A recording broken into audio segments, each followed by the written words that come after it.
नमस्कार विद्यार्थी मित्रांनो, आज आपण EYBAच्या 5व्या सेमिस्टरच्या पेपर क्रमांक 6 या आपल्या अभ्यासक्रमासाठी असलेल्या विषयाला म्हणजे पॉलिटिक्स ऑफ मॉडर्न महाराष्ट्र, ज्याला आपण आधुनिक महाराष्ट्रातील राजकीय प्रक्रिया असं म्हणतो, त्या पेपरमधल्या पहिल्या प्रकरणातील सामाजिक सुधारणा चळवळी हा जो उपघटक आहे त्या उपघटकाच्या संदर्भामध्ये आपण चर्चा करणार आहोत. मागील भागामध्ये आपण महाराष्ट्रातील राष्ट्रीय चळवळीच्या संदर्भामध्ये अभ्यास केला होता आणि महाराष्ट्रातले वेगवेगळे विचारप्रवाह राष्ट्रीय चळवळीमध्ये कशा पद्धतीनं पुढे आले आणि त्याचा महाराष्ट्राच्या राजकारणावरती नेमका कशा पद्धतीनं परिणाम होतो याविषयीचा थोडक्यात आढावा घेण्याचा प्रयत्न आपण मागच्या व्हिडिओमध्ये केला होता. आजच्या व्हिडिओमध्ये आपण महाराष्ट्रातल्या सामाजिक सुधारणा चळवळीच्या संदर्भामध्ये बोलणार आहोत. महाराष्ट्रातल्या सामाजिक सुधारणा चळवळींचा स्पॅन जर आपण बघितला तर तो फार मोठा आहे आणि आपल्या अभ्यासक्रमासाठी ज्या साधारणतः परीक्षेमध्ये चळवळी विचारल्या जातात त्याच्यामध्ये एक म्हणजे सत्यशोधक समाज चळवळ आणि दुसरी म्हणजे ब्राह्मणेतर चळवळ. या दोन चळवळींचा प्रामुख्यानं आपण आपल्या सिलॅबसला अनुलक्षून आढावा घेण्याचा प्रयत्न करणार आहोत. भारतातल्या इंग्रजी राजवटीचे जे परिणाम इथल्या समाज जीवनावरती फार दूरगामी पद्धतीनं झाले. ब्रिटिशांनी महाराष्ट्रामध्ये इंग्रजी शिक्षणाचा पाया घातला. इंग्रजी शिक्षणाच्या माध्यमातून त्यांनी आधुनिक पाश्चात्य विचार इथल्या लोकांपर्यंत पोहोचवले आणि त्यामुळे नवशिक्षित तरुणांना एक नवीन दृष्टी एका अर्थानं प्राप्त झाली. आपल्या समाजात आणि धर्मात निर्माण झालेल्या अनिष्ट रूढी, परंपरा यामुळे आपल्या समाजामध्ये अनेक विकृती निर्माण झाल्या आहेत याची या नवशिक्षित तरुण वर्गाला जाणीव झाली आणि त्यामुळे या तरुणांनी आपल्या समाजातील आणि धर्मातले दोष दूर करण्यासाठी प्रयत्न सुरू केले. त्यांच्या या प्रयत्नातून महाराष्ट्रामध्ये समाज सुधारणेच्या आणि धर्म सुधारणेच्या चळवळी सुरू झाल्या. काही जणांनी व्यक्तिगत पातळीवरती तर काही जणांनी संस्थात्मक पातळीवरती या सामाजिक सुधारणा किंवा धार्मिक सुधारणा चळवळी ज्या होत्या त्या राबवल्या. त्याच्यामध्ये प्रामुख्याने जगन्नाथ शंकर शेठ होते, बाळशास्त्री जांभेकर होते, दादोबा पांडुरंग तळखडकर होते, लोकहितवादी होते, भाऊ दाजी लाड होते. ही जी मंडळी होती यांनी व्यक्तिगत पातळीवरती समाज सुधारणेचा प्रयत्न केला. तर डॉक्टर आत्माराम पांडुरंग, त्याच्यानंतर न्यायमूर्ती रानडे असतील, न्यायमूर्ती चंदावरकर असतील, आपला महात्मा फुले, राजर्षी शाहू, डॉक्टर बाबासाहेब आंबेडकर, महर्षी विठ्ठल रामजी शिंदे यासारखी जी मंडळी होती त्यांनी संस्थात्मक पातळीवरती सामाजिक सुधारणा चळवळींना गती देण्याचा महाराष्ट्रामध्ये प्रयत्न केलेला आपल्याला साधारणतः दिसतो. त्यातल्या पहिल्या आपल्या अभ्यासाला जी आहे चळवळ ती म्हणजे सत्यशोधक चळवळ. त्याचा आपण थोडक्यात आढावा घेण्याचा प्रयत्न या भागामध्ये करणार आहोत. महाराष्ट्रातील समाज सुधारणेच्या चळवळीमध्ये सत्यशोधक समाजानं आपल्या वैशिष्ट्यपूर्ण योगदानानं एक खास असं स्थान निर्माण केलेलं आहे. म्हणजे महाराष्ट्रातलं जे सामाजिक राजकीय परिवर्तन 19व्या शतकामध्ये झालं त्याच्यामध्ये सत्यशोधक समाजाला फार मोठं महत्त्व आहे. महात्मा फुले यांनी 24 सप्टेंबर 1873 मध्ये सत्यशोधक समाज नावाच्या संस्थेची स्थापना केली. ब्राह्मणी सत्ता ज्या धर्माच्या नावानं उभारली जाते त्याला शह देण्यासाठी महात्मा फुल्यांनी सत्यशोधक समाजाची स्थापना केली. महात्मा फुल्यांच्या काळात ब्राह्मणी अधिकार नाकारणं ही तशी फार कठीण गोष्ट होती, कारण धार्मिक, आर्थिक आणि राजकीय क्षेत्रात ब्राह्मणांचं वर्चस्व होतं. त्यावेळी पुण्यात पर्वती देवस्थानच्या देखभालीच्या निमित्तानं एक सार्वजनिक सभा नावाची संस्था सुरू झालेली होती. या सभेनं सुरुवातीच्या कालखंडामध्ये अतिशय चांगलं काम केलं. सार्वजनिक काका यांनी त्याची स्थापना केलेली होती आणि या संस्थेच्या माध्यमातून हिंदी लोकांचे प्रश्न शासन दरबारी म्हणजे इंग्रजांपर्यंत पोहोचवण्याचं काम त्या कालखंडामध्ये चांगल्या पद्धतीनं त्यांनी केलं. जो कालखंड होता तो 1870 ते 1890च्या कालखंडामध्ये या सगळ्या गोष्टी घडत होत्या. या सभेनं जी उल्लेखनीय कामं केली त्याच्यामध्ये त्यांनी केलेलं दुष्काळाच्या संदर्भातलं काम जे होतं ते अतिशय महत्त्वपूर्ण अशा पद्धतीचं होतं. 1872च्या डिसेंबरमध्ये महाराष्ट्रातल्या सगळ्या जिल्ह्यांमध्ये एक सांपत्तिक दृष्ट्या पाहणी करण्याचं काम सार्वजनिक सभेनं केलं आणि शेतकऱ्यांची आर्थिक स्थिती नेमकी कशा पद्धतीची आहे त्याचं सर्वेक्षण करून सरकारला अहवाल सादर करण्याचं एक महत्त्वाचं काम सार्वजनिक सभेच्या माध्यमातून झालं. दुष्काळग्रस्त शेतकऱ्यांची कैफियत शासनासमोर मांडणं आणि त्यांना मदत मिळवणं किंवा त्यांच्या मदतीसाठी प्रयत्न करणं अशा पद्धतीचं कामकाज सार्वजनिक सभेनं त्या कालखंडामध्ये केलं. त्याच्याशिवाय ब्रिटिश लोकांच्या बरोबरीनं भारतीयांना सुद्धा राजकीय आणि सामाजिक दर्जा दिला जावा, हिंदी लोकांना स्वावलंबी बनवणारं शिक्षण दिलं जावं, त्यांना राजकीय हक्क देण्यात यावेत अशा पद्धतीच्या मागण्या सुद्धा सार्वजनिक सभेनं वेळोवेळी त्या कालखंडामध्ये केलेल्या होत्या. याच कालखंडामध्ये सार्वजनिक सभेनं स्वदेशीचा पुरस्कार आणि प्रचार करण्याचं काम केलं. म्हणजे ज्या काळात स्वदेशी हा भारतीय राजकारणातला परवलीचा शब्द बनण्याला अवकाश होता त्या काळात सार्वजनिक काकांनी स्वदेशीचा पुरस्कार करून किंवा त्याचा प्रचार करून लोकांच्या मनामध्ये स्वावलंबनाविषयीची जाणीव जागृती निर्माण करण्याचा प्रयत्न केला. पुढे शेती प्रश्न आणि वेगवेगळ्या कायद्यांच्या अंमलबजावणीच्या संदर्भामध्ये सार्वजनिक सभा आग्रही राहिली. पण सार्वजनिक सभेचा दृष्टिकोन हा ब्राह्मणी आहे हे महात्मा फुल्यांनी ओळखलेलं होतं आणि तिचं कार्यक्षेत्र सुद्धा उच्च आणि मध्यम वर्गापुरतंच सीमित अशा पद्धतीचं राहिलेलं होतं. कारण या संघटनेमध्ये प्रामुख्यानं समाजातल्या त्यावेळच्या वरिष्ठ वर्गाच्या लोकांचाच भरणा मोठ्या प्रमाणावरती होता आणि त्यामुळे महात्मा फुल्यांनी या संघटनेची संभावना सार्वजनिक भटसभा अशी केलेली होती. ह्या सगळ्या पार्श्वभूमीवरती महात्मा फुले यांनी सत्यशोधक समाजाची स्थापना केली असं आपल्याला म्हणता येईल. सत्यशोधक समाज हे नाव महात्मा फुलेंनी आपल्या सुधारणा पंथाला दिलं. महात्मा फुले यांच्या तोंडी सत्यशोधक समाज किंवा मानव धर्म असे दोन शब्दप्रयोग प्रामुख्याने आपल्याला आढळतात.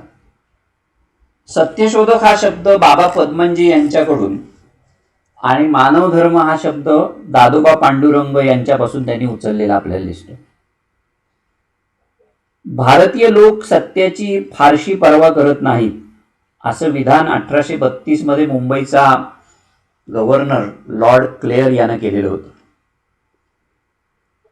भारतीयांविषयी अशा पद्धतीचा अपप्रचार होत असताना सत्यशोधक हा शब्द महात्मा फुल्यांना आकर्षक आणि प्रतिष्ठित वाटला, तर त्यात काही नवल वाटण्यासारखी गोष्ट होती अशातला भाग नाही.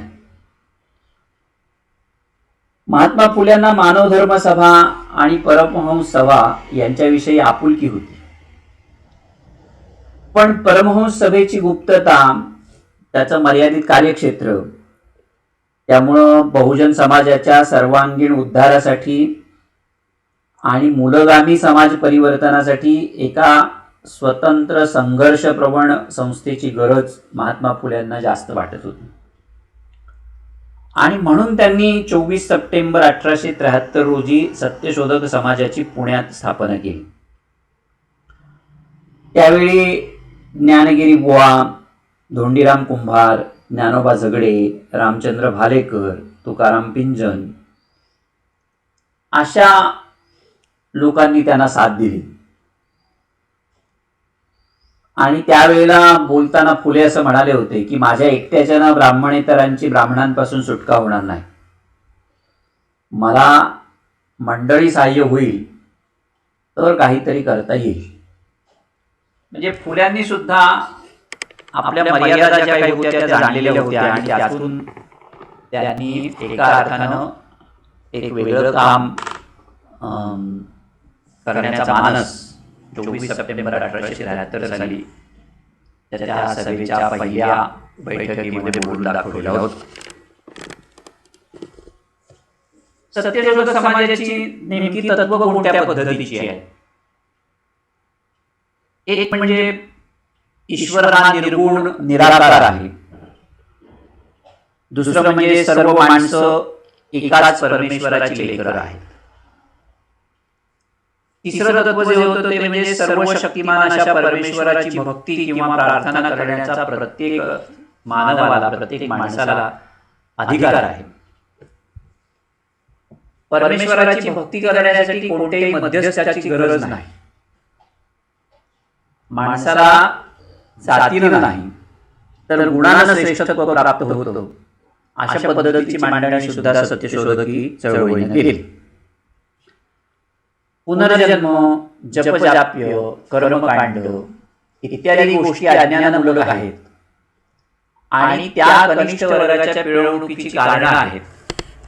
अशा पद्धतीचं सुद्धा तत्व सत्यशोधकी चळवळीच्या एकंदर कार्यातून प्रस्थापित झालं.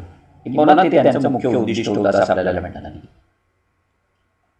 कोणताही धर्मग्रंथ हा ईश्वर निर्मित नाही आणि सर्व धर्मग्रंथांची निर्मिती मानवानंच केलेली आहे, याच्यावरती या चळवळीचा विशेष भर होता असं आपल्याला म्हणता येईल.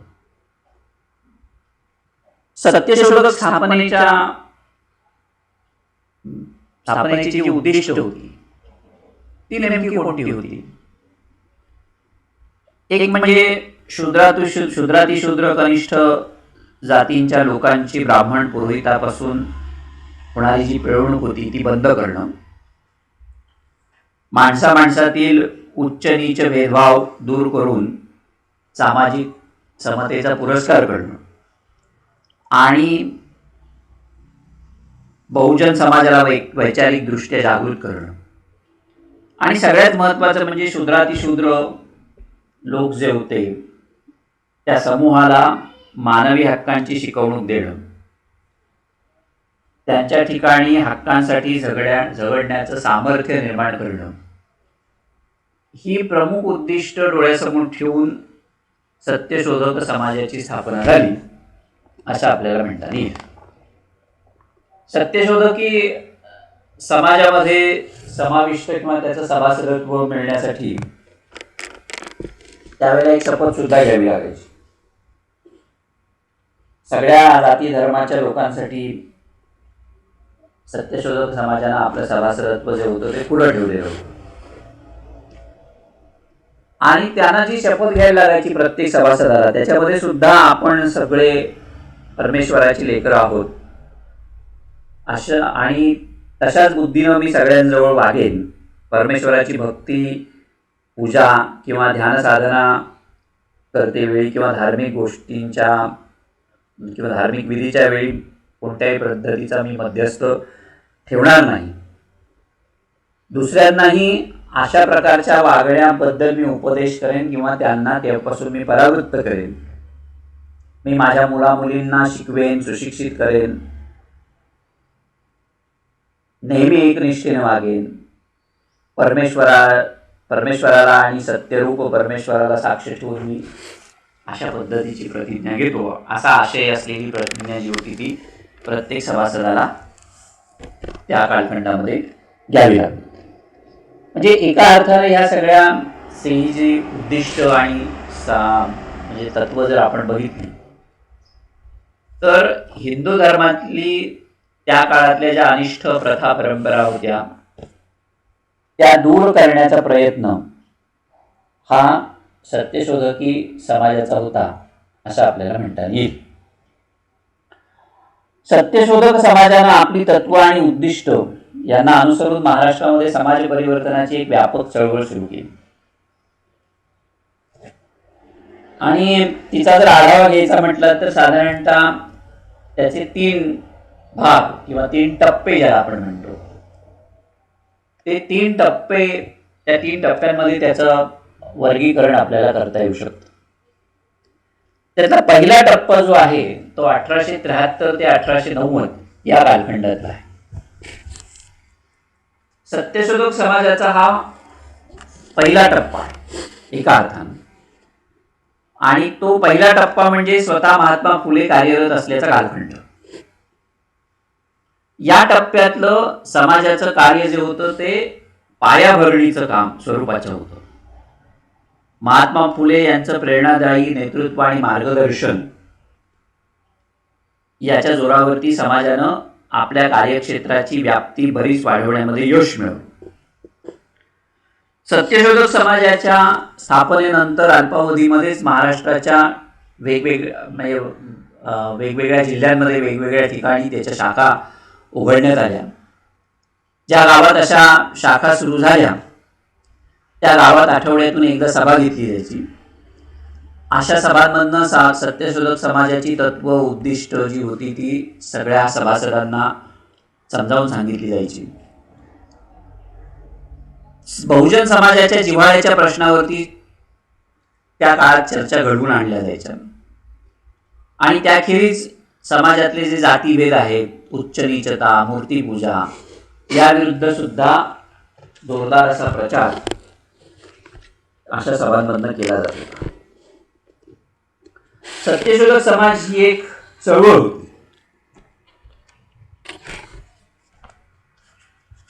महात्मा फुले यांचा ध्येयवाद, आदर्श आणि त्यांचं कार्य यामुळे प्रभावित होऊन बहुजन समाजातील अनेक कार्यकर्त्यांनी या चळवळीमध्ये उडी घेतली.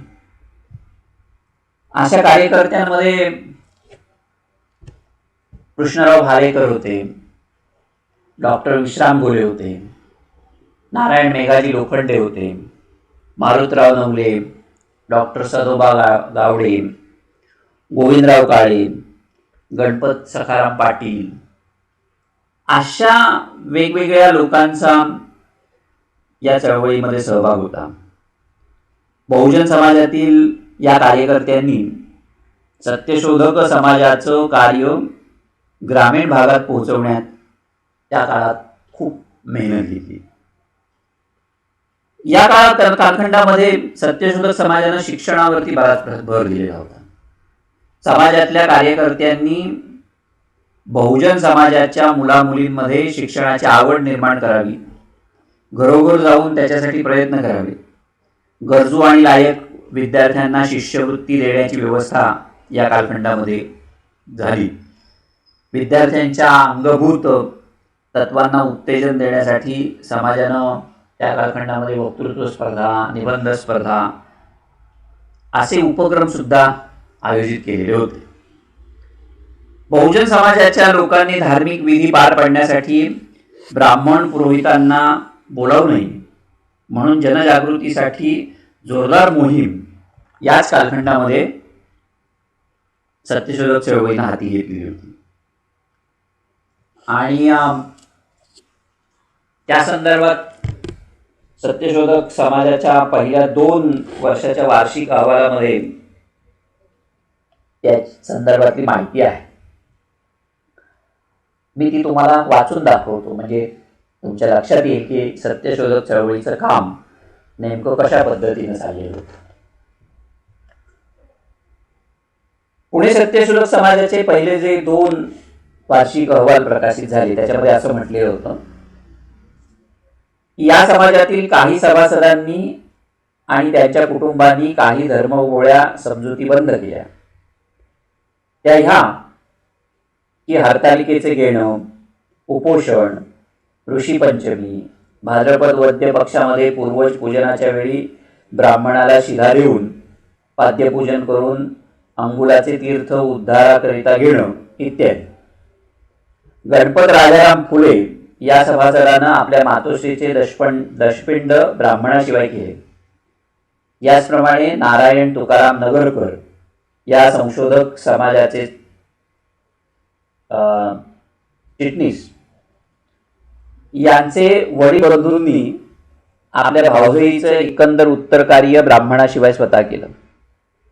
समाजाचं हे कार्य गौण दिसत असलं तरी बहुजन समाजात मानसिक परिवर्तन घडवून आणण्याच्या दृष्टीनं त्याची अत्यंत आवश्यकता होती.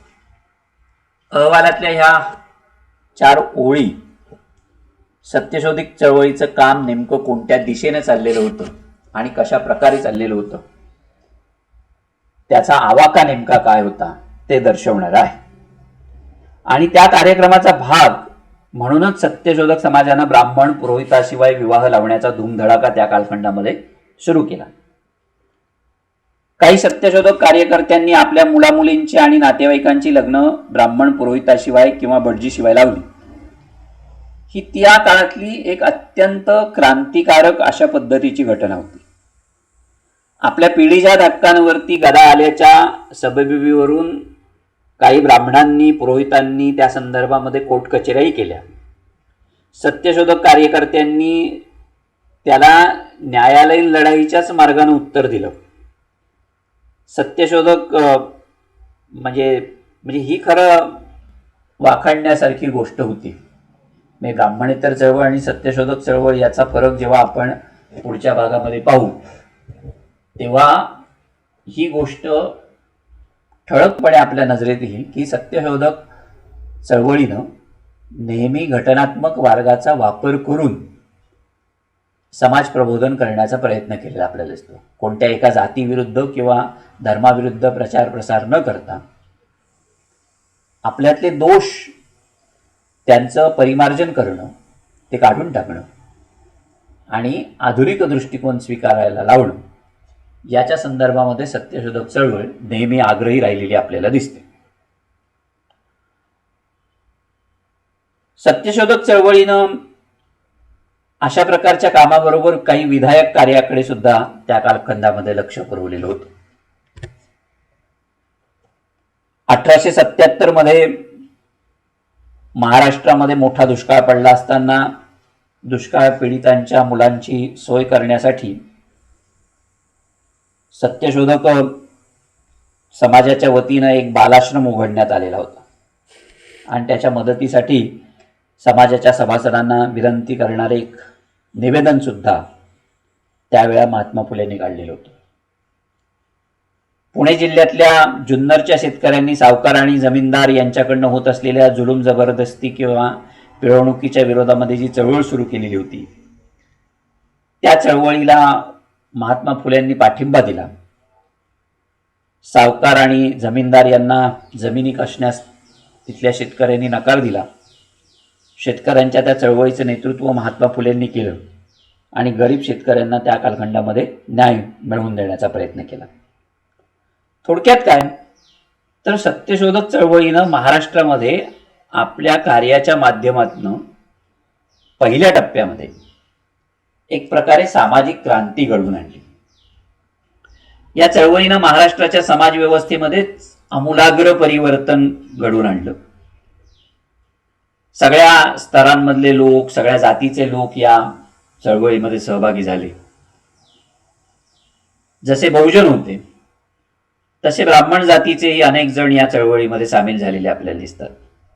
यावरून ही चळवळ जी होती ती ब्राह्मण विरोधी नव्हती हे सिद्ध होतं. म्हणजे पुरोहितशाही विरोधात महात्मा फुलेंचा लढा होता, ब्राह्मण्याच्या विरोधात होता, ब्राह्मण जाती विरोधात महात्मा फुल्यांनी आपला लढा उभारलेला नव्हता. आणि त्यांनी तसं स्पष्ट निर्देश आपल्या सगळ्या अनुयायांना त्या कालखंडामध्ये दिलेले होते.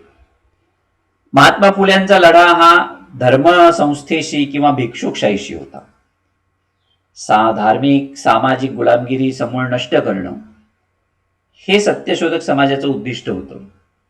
मानवतावाद, बुद्धिप्रामाण्यवाद, व्यक्तिस्वातंत्र्य ही जी मानवी मूल्य होती त्या मानवी मूल्यांची जोपासना या पहिल्या टप्प्याच्या कालखंडामध्ये सत्यशोधक चळवळीने केली असं आपल्याला म्हणता येईल. सत्यशोधक चळवळीचा दुसरा टप्पा जो होता तो 1890 ते 1910 या काळातला होता. हा जो कालखंड होता या कालखंडामध्ये सत्यशोधक समाजाच्या कामाला ओहोटी लागली. समाजाचं कार्य हे मोठी शहरं, विदर्भातली काही खेडी आणि दक्षिणेकडे कोल्हापूर आणि बेळगाव एवढ्यापुरतंच मर्यादित राहिलं किंवा ही चळवळ तेवढ्यापुरतीच सीमित राहिली. समाजाच्या कार्याला ओहोटी लागण्याचं मुख्य कारण जर कोणतं होतं ते म्हणजे 1890 मध्ये महात्मा फुल्यांचं झालेलं निधन. महात्मा फुल्यांच्या निधनामुळे सत्यशोधक चळवळीचा आधारच नाहीसा झाला. फुल्यांच्या निधनानंतर त्यांच्या अनुयायांनी आणि त्यांची पत्नी सावित्रीबाई यांनी सत्यशोधक चळवळीचं काम नेटानं आणि धीरोदत्तपणे पुढे नेण्याचं काम केलं. तरी सुद्धा या चळवळीमध्ये जो पूर्वीचा जोश होता तो मात्र या दुसऱ्या टप्प्याच्या कालखंडामध्ये राहिला नाही. सत्यशोधक चळवळीचा तिसरा टप्पा जो होता तो म्हणजे 1911 ते 1919 चा कालखंड. म्हणजे हा जो कालखंड आहे या टप्प्यामध्ये खऱ्या अर्थानं सत्यशोधक चळवळ पुन्हा बहराला आली. कोल्हापूरचे छत्रपती राजर्षी शाहू महाराज यांच्या सारखा प्रभावी नेता या कालखंडामध्ये चळवळीला लाभला. शाहू महाराजांनी सत्यशोधक चळवळीला संजीवनी दिली.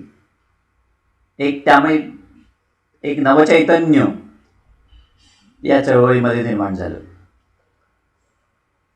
छत्रपती राजर्षी शाहूंच्या प्रेरणेमुळे 11 जानेवारी 1911 रोजी कोल्हापूरमध्ये सत्यशोधक समाजाची पुनर्स्थापना करण्यात आली आणि त्याचे अध्यक्ष म्हणून भास्करराव जाधव, उपाध्यक्ष म्हणून अण्णासाहेब लठ्ठे आणि कार्यवाहू म्हणून हरिभाऊ चव्हाण यांची त्या कालखंडामध्ये निवड झाली. सत्यशोधक चळवळीच्या तिसऱ्या टप्प्यात तिची व्याप्ती खूप वाढली. खेड्यापाड्यात मोठ्या प्रमाणावरती त्याच्या शाखा उघडल्या गेल्या. एक प्रकारचा नवीन अनुभव होता. चळवळीच्या वाढत्या प्रसाराबरोबर तिच्या प्रवाहामध्ये असंख्य कार्यकर्ते सामील झाले. पुण्यात केशवराव जेदे, दिनकरराव जोवळकर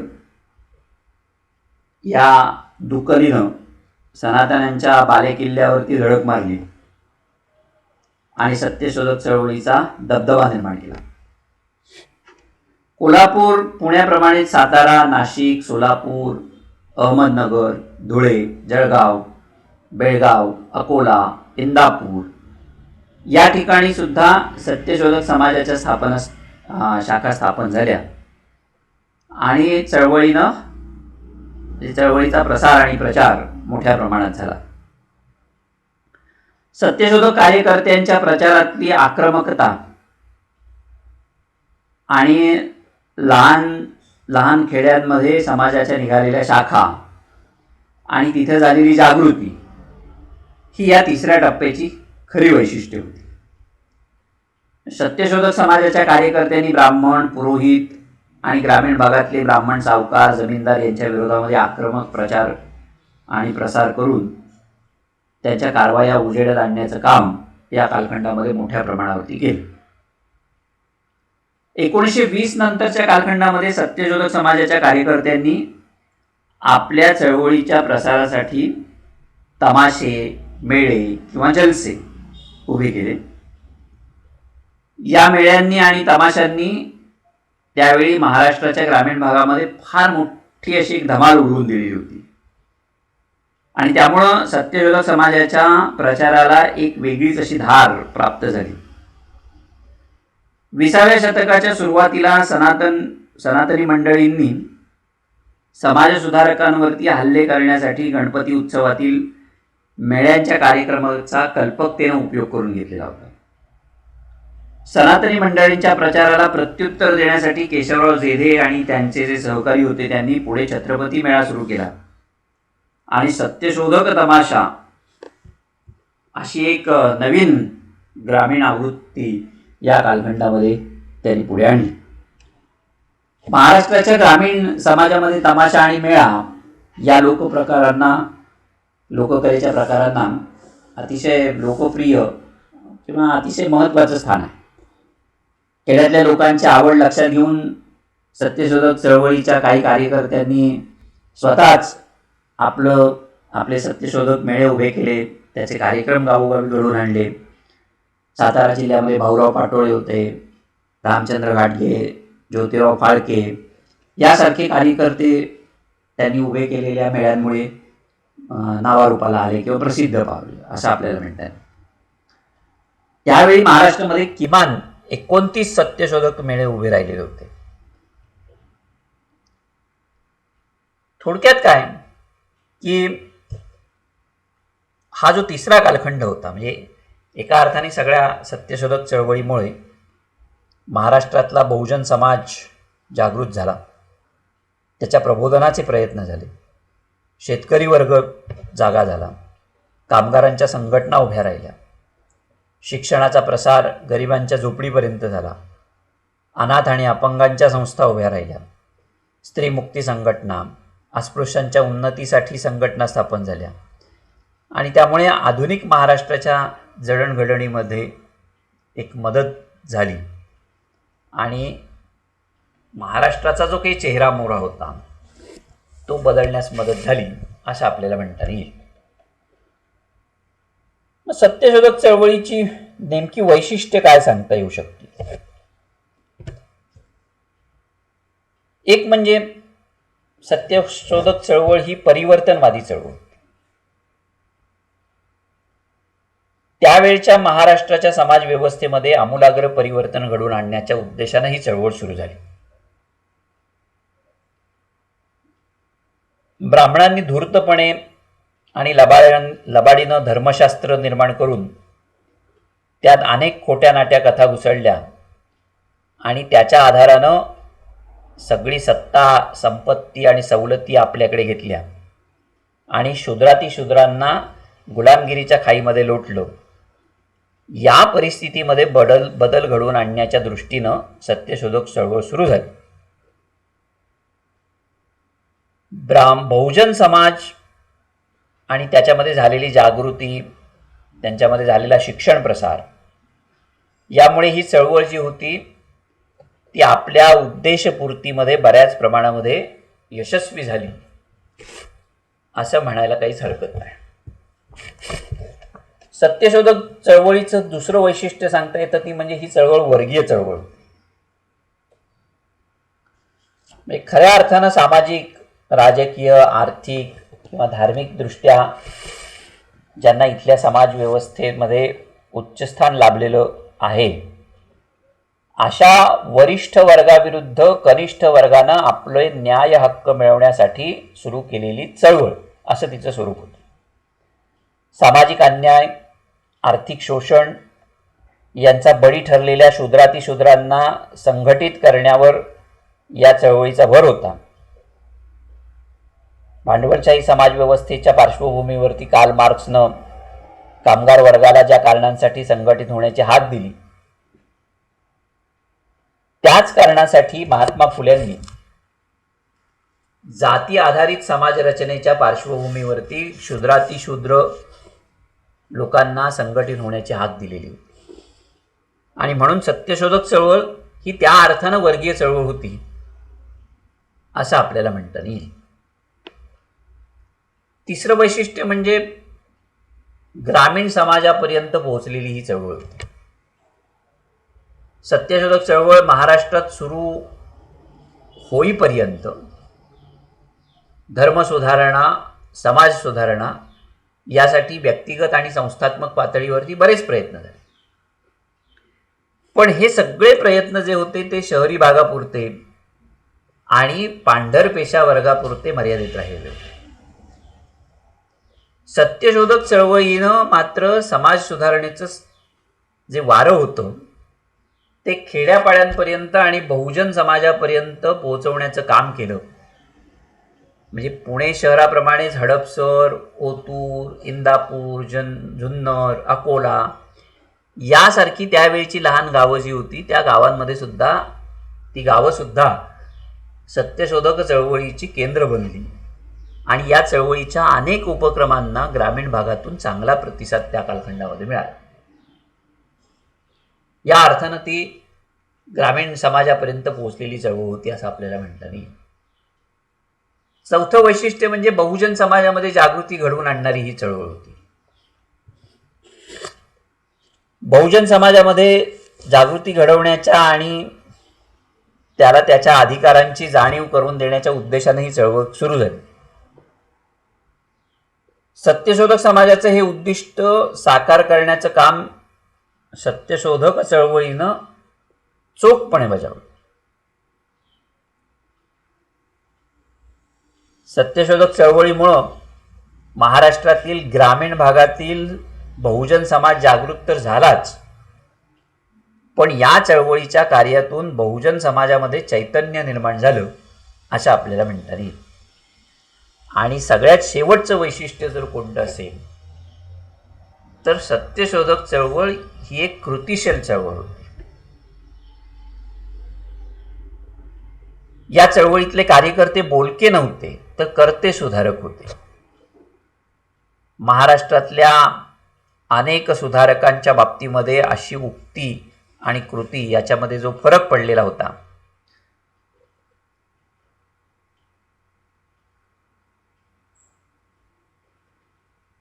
तसं हे या चळवळीच्या बाबतीमध्ये नव्हतं. या चळवळीनं जी उद्दिष्ट निर्धारित केली ती उद्दिष्ट पूर्ण करण्यासाठी प्रयत्न केले. म्हणजे उक्ती वेगळी आणि कृती वेगळी असा कोणताही पद्धतीचा फरक या चळवळीच्या बाबतीमध्ये आपल्याला दिसत नाही. ज्यांनी सुधारणांचा हिरारीने पुरस्कार केला असे जे काही सुधारक महाराष्ट्रामध्ये होते की ज्यांना त्या सुधारणा आपल्या व्यक्तिगत जीवनामध्ये त्याचा अवलंब करता आला नाही. सत्यशोधक चळवळीतले कार्यकर्ते जे होते त्यांनी मात्र तत्व